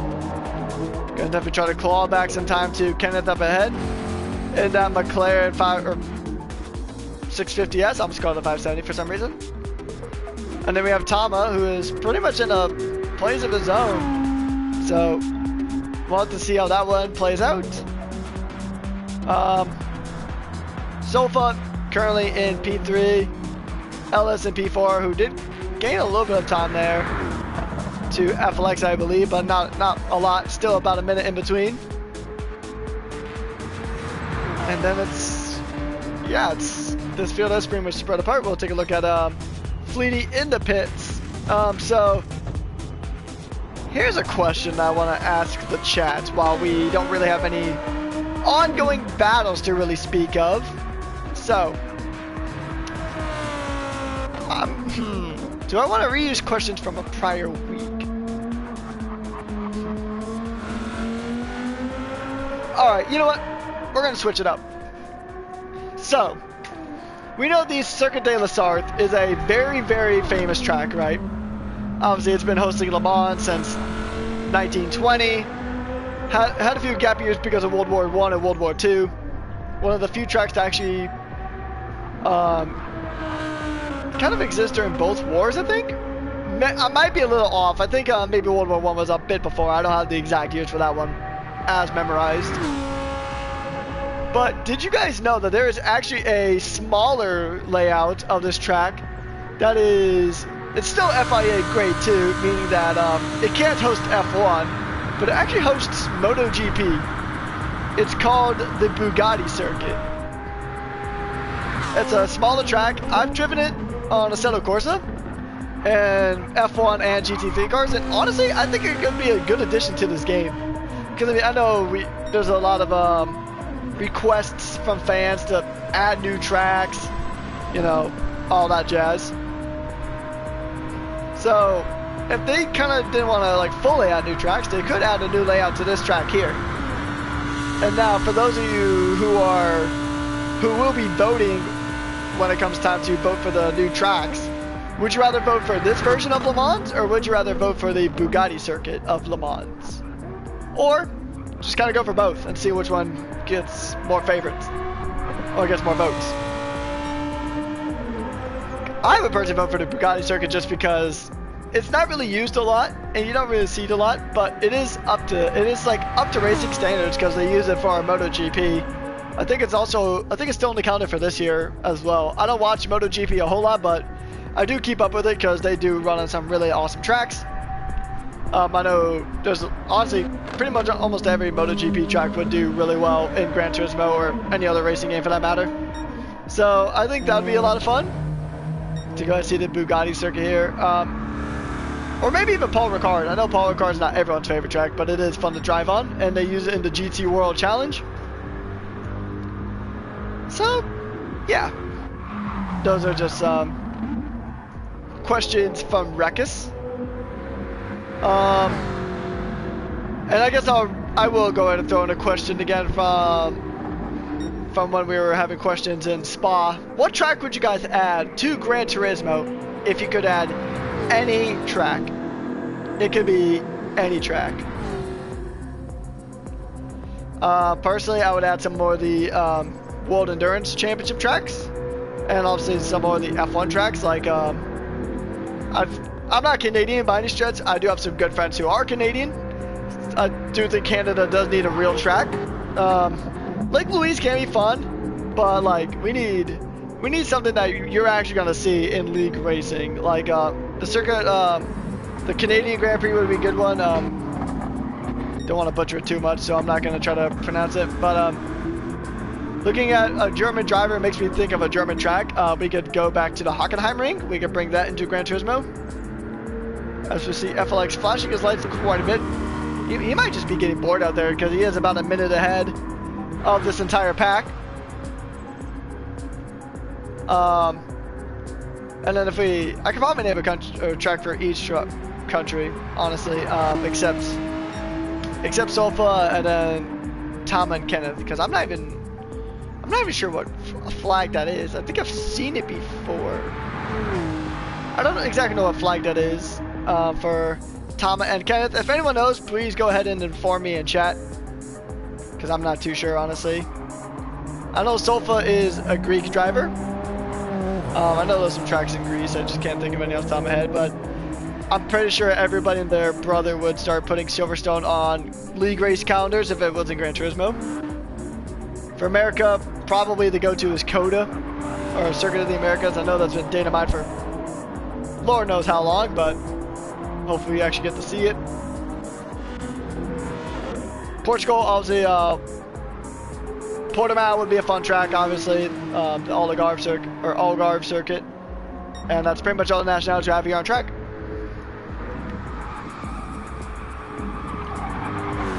You can hear those tires just on the edge of grip as FLX just roars through the corners here, trying to, I mean, he's losing a good amount of lap time to the car behind of Ellis, but I'm not sure if he's pushing all the way. He might be running a lower fuel map. Now, on that same menu that I talked about earlier with Mr. Solfa when he was one of the first drivers to make it onto the intermediates, as alongside having a weather radar, you can also check your fuel map.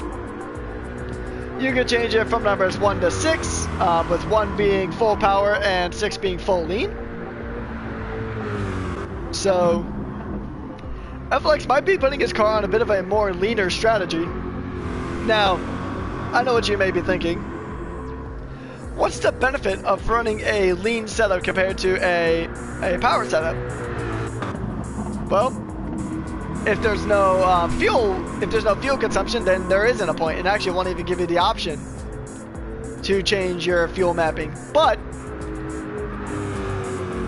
when you're in races with fuel consumption, well, you may lose time on parts of the track like this, like when you're going down straights or pretty much anywhere really, but the straights are really going to be the biggest deficit. So you actually burn less fuel, so you can go longer without a pit stop. And as Freeze has actually confirmed in chat, he is running at a 6, so he's running at full lean, meaning that his fuel He's gonna have the least amount of power compared to everybody else, but he's gonna have the best mileage, essentially. I know you may not think that, you know, mileage is important in racing, it's more important on road cars, but trust me, when you're running a super long race like what we have here today, then it's definitely gonna be important. You can even hear the difference. Let's go and switch to Ellis. You can hear that car running at its full potential. And then we can take a sound comparison to FLX. Actually, that didn't really change much because I know the Corvette's pretty loud. So, yeah, so the strategy here for FLX is he wants to go for the long run. He wants to make it to where, I mean, he's only got 5.5 laps left to go. So he really does not want to make another pit stop. He wants to try to finish this race without going into the pits again. He can definitely do it on tires, but fuel is definitely going to be another problem. Ellis, on the other hand, he's going to have to pit in. He's burning full fuel and going full speed around this track.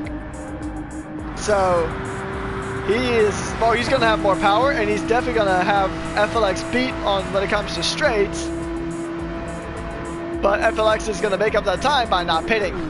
And Ellis will still have to pit. Solfa will probably still have to pit, I would imagine. Yeah, a lot of these cars are probably still going to have to make pit stops, especially if they're running a full power mix. So that's one thing I just love about like longer races like this, because you can incorporate more types of strategy into this mix. You can incorporate different you can use different tire management strategies, different tire strategies in general, different fuels, setups.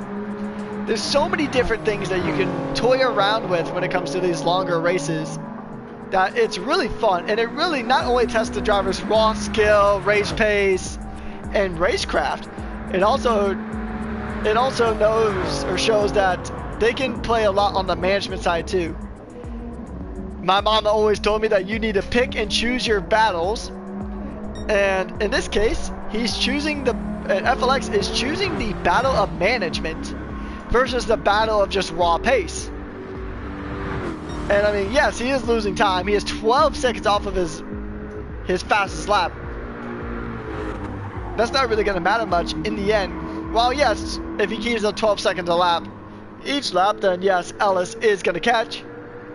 But once again, we go back to the fact that his fuel is way lower than the Corvette's.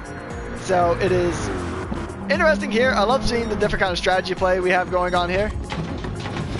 As Robbus is going to go ahead and pop into the pits in that Jaguar. He's going to get a splash of fuel and go ahead and get that damage repaired. So we'll see if he can go ahead and we'll see what he can do for the rest of this race, because I mean he's going to be out of the top 10 unless somebody has a disconnect or a crash. But yeah, Spivvy, I think Spivvy might be able to make it to the end, but it's definitely going to be a massive management race from pretty much here on out for all these drivers. Here we go. Here's a battle on track. It is Tama v Lucid Wolf. That is the battle we are going to see here. The American Super trying to keep behind the Audi. We'll see what Elusive Wolf can do. It's going to be a tricky one here. As we see Tama, getting very snappy there on corner exit. And he just gives it too much gas and he just spins it around. Unfortunate there for Tama, and Lucid Wolf is still going to continue holding on to that P5. Now Ellis is going to come into the pits. He's going to get passed by Solfa, but Solfa is going to be once again he'll be served with that DSQ, which is unfortunate, but it happens in racing. Ellis going to go ahead and put on some fresh rubber, get some fuel.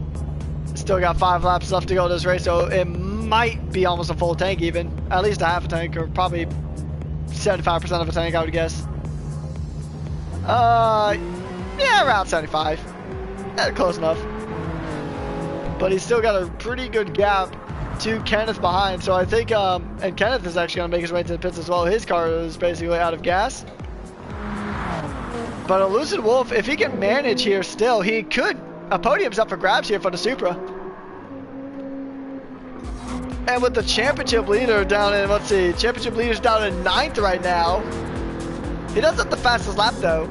But this could really have some massive championship implications here. Not just in the Division 2 driver standings, but also in the team standings, both in Div 2 and overall. So, I mean, this has not been a race for him, but Wall is just setting he's getting closer to setting another fastest lap of this race. So we'll stay on board with the Jaguar for a little while longer. As Biohazard makes his way into the pits with 9% fuel left. Fleety does have a 1 second penalty, so Wall could probably catch him here sooner rather than later. As we go on to the front bumper came down this Jag. Oh, he goes deep into that last chicane. He might get hit with the track limit for that. Not sure. It's a maybe.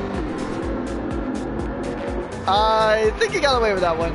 Just barely, but some parts of this track are more brutal when it comes to track penalties than others. As we see this Jaguar chase down Fleety now. He might be able to get him on this start-finish straight. That is a possibility. Or sorry, not start-finish straight, the Mulsanne straight. We're a bit past that start-finish straight now. Oh, he's going to get really close. He's going to try to go up the inside. Does he have it? Oh, good amount of... It looks like maybe a little bit of a snap, maybe some contact between these two. Fleety is going to show him the runoff. But I think Wall is just going to have that slipstream advantage. But Wall now has a half-second penalty caused by Fleety there, forcing him off track. A bit dirty, but I mean, sometimes you might have just not seen the driver, but I don't think it really mattered much. Because Wall is going to slingshot up ahead in that Jaguar. He's going to go and take P7 on track. And even when it comes time for penalties, his penalty is quicker. He's only got a half second compared to the full second of the car he just passed. But yeah, good stuff here from Wall.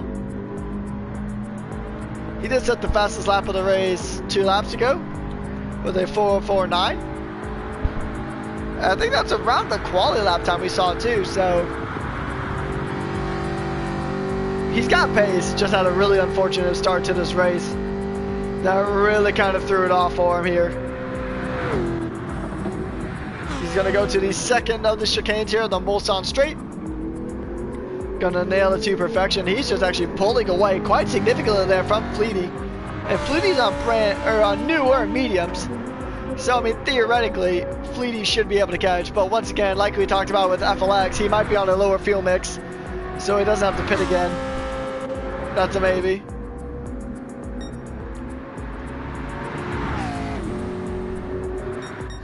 Sulfa's going to go ahead and make his pit stop. He will most certainly follow behind Ellis. I think that might have been the Porsche the Porsche is going to start rolling past here pretty soon now.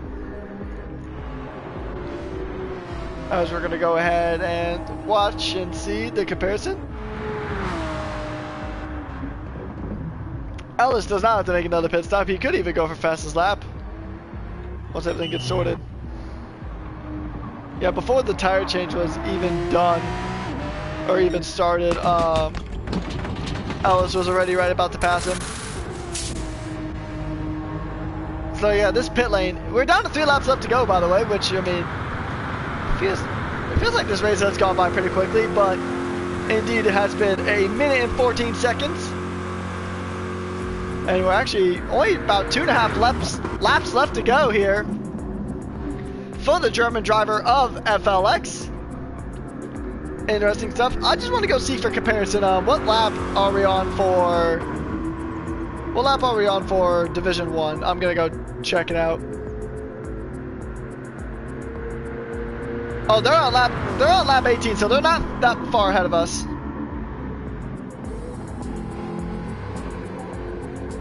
Just gonna say hello from Division 1 or Division 2.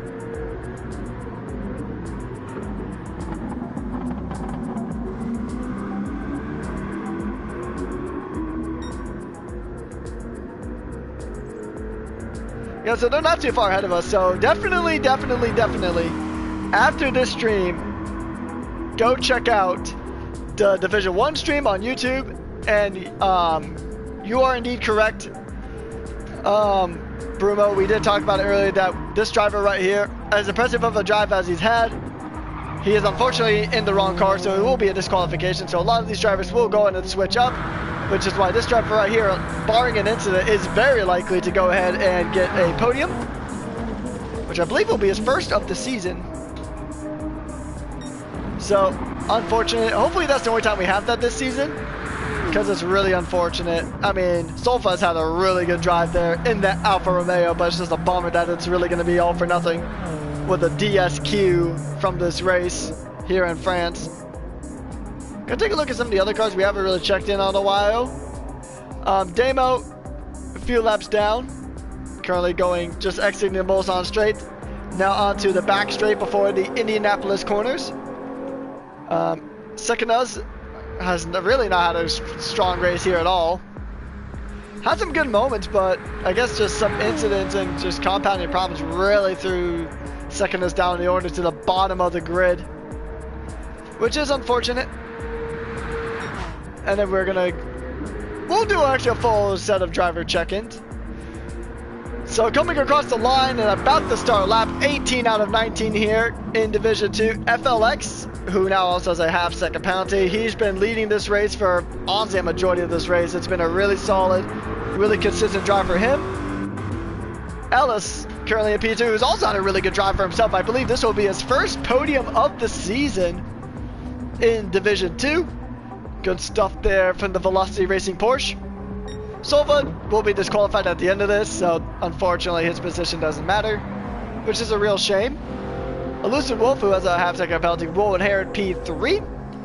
And then we have Tama, followed by Kenneth, his countryman. And then actually Fleety and Biohazard are actually going to battle it out here for P8, but this battle is probably not going to last super duper long, as Biohazard's just going to slingshot past, as we saw a bit of a mistake there in the second chicane on the Mulsanne straight from Fleety. A bit of a position change here, but it is now Biohazard ahead of Fleety. Now jumping on the wall, our championship leader with a 3-second penalty. That's, I'd venture to say that's for pit limits. So the championship leader not having the greatest run here. This will definitely be his worst position of the season. And then his teammate, about 40 seconds behind him, also with a half-second penalty. And then we have Spivey, and then we have Damo, and then Secondas. So that's our quick little driver run through, just so you can see where everybody is at position wise. Let's see, who can we go on board with? I want to do one more ASMR lap before the end of this race. Let's do some V10 therapy. We'll be right back. We're gonna go on board now with Tama.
Well, that was very unfortunate.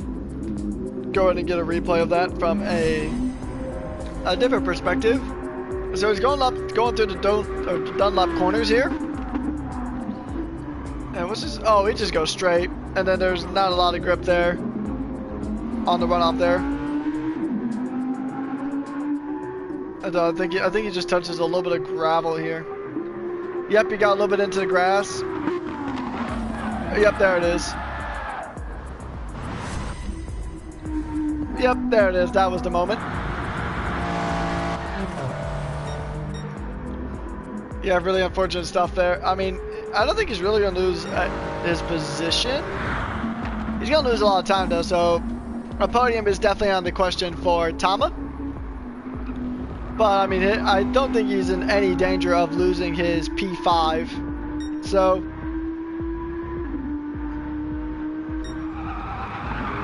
interesting stuff. But we're still seeing FLX just kind of push those mediums to his limits. Or to the limits and beyond. But he's keeping that Corvette on rails.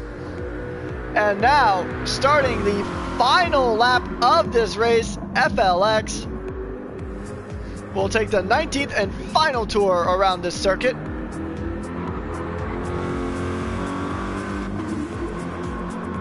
He's going to go ahead and turn and burn. He's going to go ahead and make his move and just try to finish this lap out. We'll stay on board with FLX. But unless we see a battle, maybe there's a battle up ahead. I'm going to take a look. I got to flip through all these. I do apologize. Oh, Robinson's off track there. Yeah, Robinson's not having a good time. And that's a big slide and a big spin there for the Jaguar. Almost comes back out across the Lamborghini, but he doesn't. So now, we're going to switch back to the race leader, who's looking very likely to get a race win here unless something catastrophic happens. And actually, let's hope not, because he's the host of the session. So let's definitely hope that doesn't come to pass. And hopefully I just didn't throw a commentator's curse at him. But yeah, I mean, just taking a look at this now, I mean, he'll be our third winner. Is that right? He'll be our fourth winner in 5 races if you count both of the races in America at Laguna Seca. So we still have only one repeat winner, but we will have had 5 different winners here, or 4 different winners in 5 races now.